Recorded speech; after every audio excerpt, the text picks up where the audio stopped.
Mm, Bismillahirrahmanirrahim. Now, there are two things which I want to speak about today. One is faith in the unseen, and the second is faith in sane. We generally have faith in everything what we see, and we have experience of that. And second is the faith in the unseen, something which you haven't seen, but you believe in that. Now, Allah is unseen, but we believe in Him and all His qualities, whatever they are. The Holy Prophet ﷺ, we have never seen him by our own eyes, but we believe him in his truthfulness, in his prophethood, and we believe it to the core of our heart. No one can take it out of it.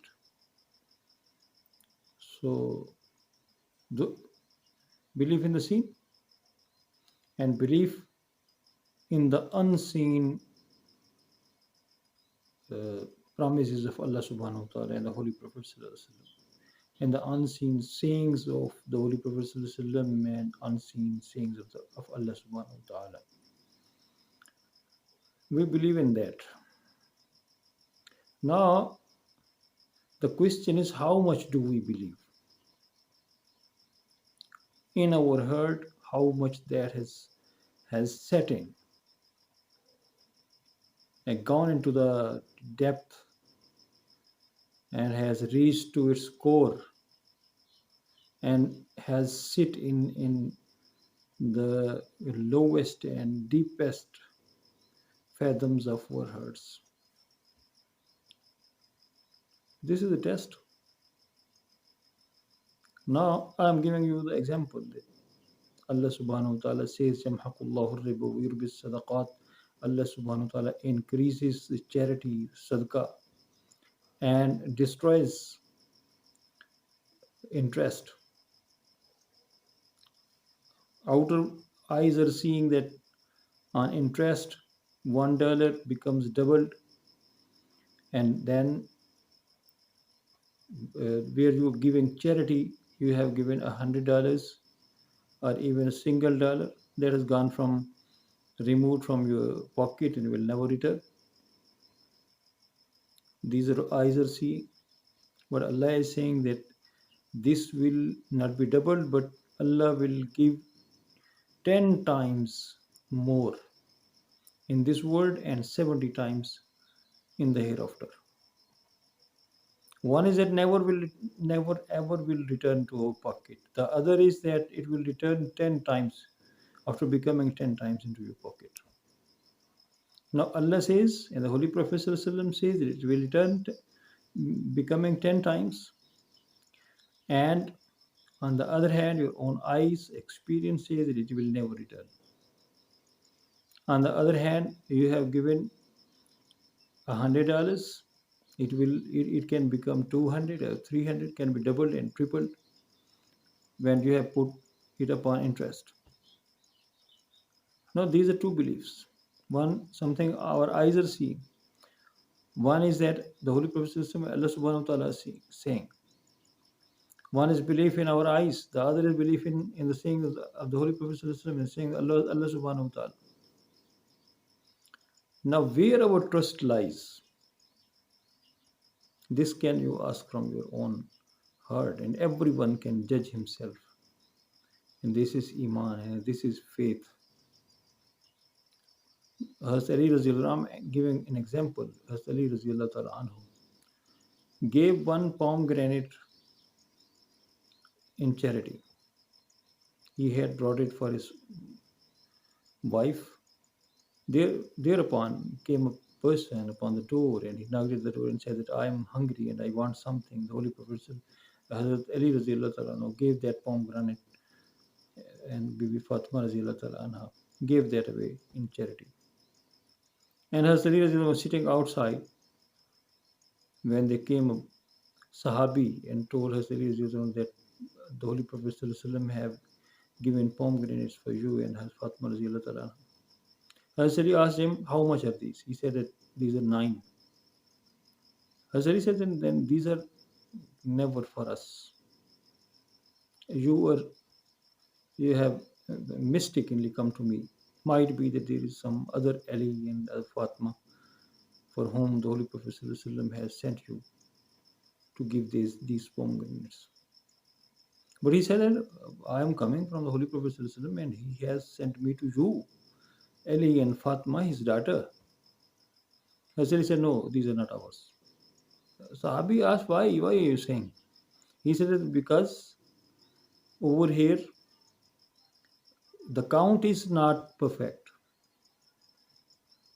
If we have given one pomegranate in charity, and over here the promise of Allah subhanahu wa ta'ala is of 10 pomegranates to us, but you say that these are 9. So either I should believe that Allah subhanahu wa ta'ala forgot or missed the numbers, or I should suppose that what Allah subhanahu wa ta'ala said that was wrong.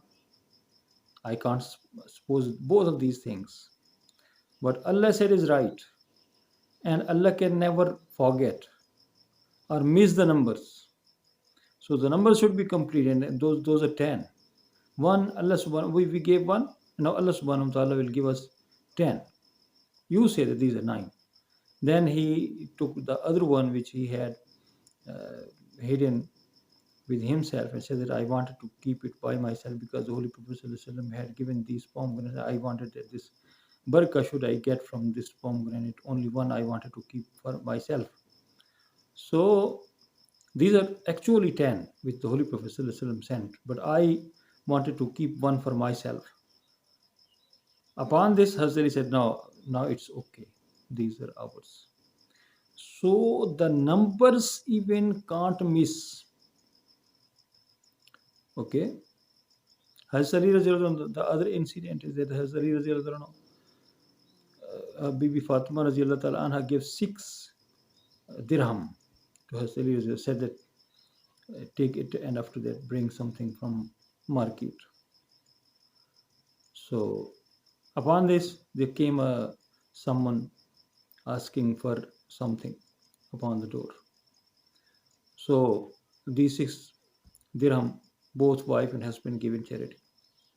After that the Hazrat Ali was sitting outside and there came a man, a Sahabi, and said that I want to sell my camel. Don't you want to buy it? Hazrat said that I want to buy but I don't have money. He said that I don't want recent money. No matter. Give the money back to me whenever you have in your pocket. Hazrat said, okay, how much? He said that 100 dirham. Hazrat said that bind this one, bind the rope with this stone lying nearby. That man, that Sahabi,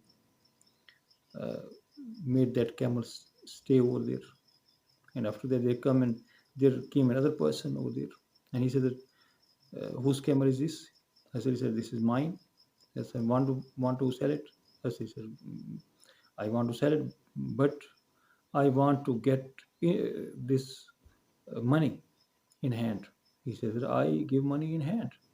How much would you give? He said that I would give you 160 dirham for this camel. Hazrat said, okay, camel is yours. Give me the money. Then Hazrat Ali took from him 160 dirham and then sent his son to give that 100 dirham to that person from whom he had bought the camel. And after that, the remaining 60 dirham Hazrat sent inside the house to Fatima and said that Allah subhanahu wa ta'ala has returned that 10 times and has completed his promise.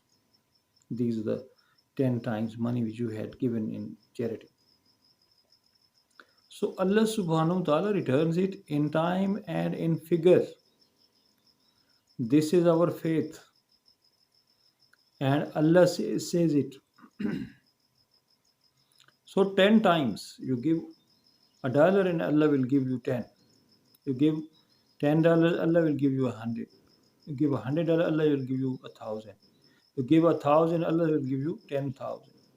So it goes on. This is a chain. You start your business with Allah subhanahu wa ta'ala. Give Allah subhanahu and Allah will return it. And after that you again give to Allah subhanahu, Allah will return it. But how much we believe in it? The one who has belief can give a large amount in path of Allah. And the one who doesn't have his staunch and strong faith in Allah subhanahu wa ta'ala, it will become very difficult for him to spend any money from his pocket. So belief in seen, belief in the unseen. What the Holy Prophet ﷺ said, what Allah subhanahu wa ta'ala said is 100% right. And we believe in that. And a strong belief we have in our heart. And a river of that belief flows in our heart. Okay? La ilaha illallah. Fire doesn't burn, Allah's command burns. This fire, what we see with our eyes, it doesn't burn. There's a command of Allah which burns. If you remove the command of Allah, the whole fire in the world which had been burnt in the olden times is being burnt now, will be burnt till the day of judgment and resurrection. So you collect that all, and all this can't even burn a single grain of sand, and a single hair can't be burned by that, by the whole of this collection. So fire doesn't burn, Allah burns. Knife doesn't cut, Allah's command cuts. Medicine doesn't give health, Allah's command gives health. Doctor doesn't give health, Allah's command gives health. La ilaha illallah. Allah does everything. And except Allah, nothing can do anything. The government doesn't do, Allah does. The army doesn't do, Allah does. The weapons don't do, Allah does. La ilaha illallah. Respect and honor is in the hands of Allah. And insult and this is in the hands of Allah. La ilaha illallah. No insult equal to grain of sand has come to man without the command of Allah. And no respect and honor has come even equal to a grain of sand and to man without the command of Allah. Even health has never come without the command of Allah. The health you enjoy now is because of the command of Allah. And the health that has been sustained is persistent is because of the command of Allah. And the life and the good quality of life that has been also fixed by Allah. And even your sustenance has been fixed by Allah. The food has been fixed by Allah. And the quality of the food is fixed by Allah. And you can't go beyond that. La ilaha illallah. Allah does everything. Whatever has been done, Allah has done. And whatever will be done, Allah will do. What's being done is being done by the command of Allah. Nothing has ever been done without the command of Allah. Allah is the doer, actual and real. If you don't accept, you say then that health is without command of Allah, but because of the sources of health. Respect is because of the sources of health. No command of Allah is there. Honor is not due to the command of Allah, but because of the sources of honor. Success is due to the sources of success, not by the command of Allah. And failure is not by the command of Allah, but by the sources. So this is something, this is a wrong belief which we have in our heart. We believe in sources, we believe in things, we believe in situations, we believe in people, we believe in creatures, but we don't believe in Allah, whose command is doing everything. We disbelieve Him. And without the command of Him, nothing is doing, but we believe in all of those things, all of those elements. Human element, non-human element, human creature, a non-human creature, Everything created by Allah, we have the effect of that in our heart, the doing of that in our heart. But the doing of Allah we don't have in our heart. La ilaha illallah. You need just Allah. If Allah is with you, everything is with you. And if Allah is not with you, nothing is there with you. La ilaha illallah. And Allah says, Utlubni tajidni. That you just try to find me, you will find me. فَإِنْ وَجَدْتَنِي وَجَدْتَ كُلَّ شَيْءٍ. If you find me, you find everything. وَإِنْ فَقَدْتَنِي فَقَدْتَ كُلَّ شَيْءٍ. And if you lost me, you lost everything. La ilaha illallah. So this thing should come into our heart. And how that will come? We'll have to give dawah. We'll have to speak it. Tell this message to the others. And go on giving dawah to each and every person. Telling the message of La ilaha illallah to everyone. To everyone, whosoever, from wheresoever he is, and from whichever country he is, from whichever area he is. But we are to convey the message of Allah to him. So, La ilaha illallah. Now spread this message. This is our aim of life. Aim of life of everyone who has recited Kalima La ilaha illallah Muhammad Rasul. Thanks for watching.